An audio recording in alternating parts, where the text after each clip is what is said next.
Assalamualaikum warahmatullahi wabarakatuh. Dengan datangnya surat ini, saya ingin mengadukan kepada Bapak Ganjar Pranowo atas apa yang keluarga saya alami. Tepatnya 25 November 2020, Bapak saya sakit. Dari dulu Bapak saya sudah memiliki riwayat penyakit asma. Karena Bapak saya pecinta keroncong, suka meniup seruling. Sudah sebelum adanya corona pun Bapak saya sudah memiliki riwayat asma. Pagi sekitar pukul 8, Bapak saya dilarikan ke salah satu rumah sakit. Bapak saya dimasukkan ke ruang IGD. Jauh-jauh dari Sidoarjo saya pulang ke Gombong. Sesampainya di rumah sakit, hati saya hancur melihat Bapak saya terbaring di ruangan tertutup dengan keadaan kaki diikat dan tangan diikat. Salah satu perawat rumah sakit bilang kepada saya, "Ibu tidak boleh masuk, hanya bisa melihat dari kaca, karena takutnya Bapak Ibu corona. Tak ada anak yang akan tega melihat Bapak sendiri di dalam ruangan. Sementara kala itu Bapak saya butuh untuk dituntun." Sampai akhirnya saya tetap memaksa untuk masuk.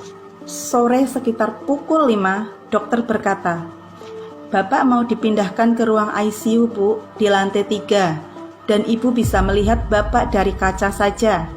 Saya berpikir ruang ICU itu bagus, dan saya setuju. Tepatnya pukul 7 Bapak saya dipindah ke lantai 3, dan saya mengikuti Bapak saya ke lantai 3. Setelah sampai di lantai 3, hati saya benar-benar terpukul melihat Bapak saya dimasukkan ke ruang isolasi. Saya tanya ke perawat, katanya ke ruang ICU, Mas. Kenapa Bapak saya masuk ke ruang isolasi? Dan di bawah bilangnya saya bisa melihat Bapak saya dari kaca. Ternyata ruangan Bapak saya tidak ada jendela dan kaca. Langsung saya berontak seketika itu juga. Saya bilang ke perawat, "Kenapa Bapak saya diisolasi? Kan Bapak saya belum tentu corona. Hati anak mana yang akan tega meninggalkan Bapak di umur 76 tahun di ruang isolasi sendiri dengan tangan dan kaki terikat?" Saya bilang ke perawat, "Kalau sampai Bapak saya ternyata bukan corona, saya akan tuntut balik rumah sakit ini." Dan perawat menjawab, "Ibu tidak akan bisa menuntut." Saya jawab, "Kenapa saya tidak bisa menuntut?" Perawat berkata, "Karena Ibu orang bawah." Bapak Ganjar Pranowo, apakah benar hukum itu hanya untuk orang atas? Sementara saya keluarga miskin tidak bisa menuntut. Sampai akhirnya malam itu juga saya minta Bapak saya dibawa pulang. Saya menemui dokter dan menyampaikan niat saya. Dokter menyuruh saya untuk mengisi surat pernyataan. Dan dokter berkata, "Ini pasien pulang atas kemauan Ibu sendiri. BPJS saya hapus dan Ibu bayar pakai umum." Malam itu juga saya cari uang, Pak, untuk membayar rumah sakit 2.500.000. Malam itu juga saya pulang. Alhamdulillah di rumah Bapak saya mendingan. Tetapi salah satu mantri dari rumah sakit ada yang menyebarkan berita kalau Bapak saya reaktif dan tidak mau di swab.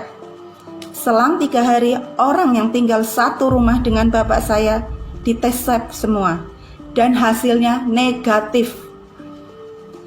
Tetapi warga tetap mengucilkan keluarga saya. Sampai tepatnya 3 Desember Bapak saya drop. Saya ingin meminjam oksigen dari rumah sakit untuk Bapak saya. Katanya harus ada uang jaminan 1.700.000. Saat itu kami tidak ada uang. Akhirnya kami pasrah. Tepatnya hari Kamis malam pukul 12:30, Bapak saya menghembuskan nafas terakhir. Yang membuat hati saya hancur, Bapak saya dimakamkan secara corona. Menawarkan ke tetangga pun tidak ada yang mau mandiin dan menyolati Bapak saya. Saya mohon Bapak saya jangan pakai peti, karena Bapak saya sudah pernah pesan tidak mau pakai peti, tetap tidak dihiraukan. tanggal 6 Desember saya minta hasil lab bapak saya. Dan bapak saya bukan corona. Sampai sekarang warga masih mengucilkan keluarga kami. Maaf Bapak Ganjar, tolong bantu rakyat kecil seperti kami. Saya tidak mau ada korban lagi. Cukup keluarga saya saja. Kami keluarga miskin yang tidak pernah mendapat bantuan apapun dari pemerintah. PKH pun orang tua saya tidak pernah menerima. Sekali lagi saya mohon kepada Bapak Ganjar untuk bisa lebih adil. Saya mohon kepada Bapak Ganjar, saya ingin masalah ini untuk dibersihkan. Untuk Bapak Ganjar semoga bisa membuka hati. Saya tidak mau lagi ada pasien yang bukan corona tapi dimakamkan secara corona. Saya ingin cukup keluarga saya saja yang merasakan ini semua. Untuk keluarga saya saja yang merasakan ini semua. Sekali lagi saya mohon maaf. Saya mohon keadilan ini. Bapak saya bukan corona. Saya mohon keadilan ini. Terima kasih. Wassalamualaikum warahmatullahi wabarakatuh.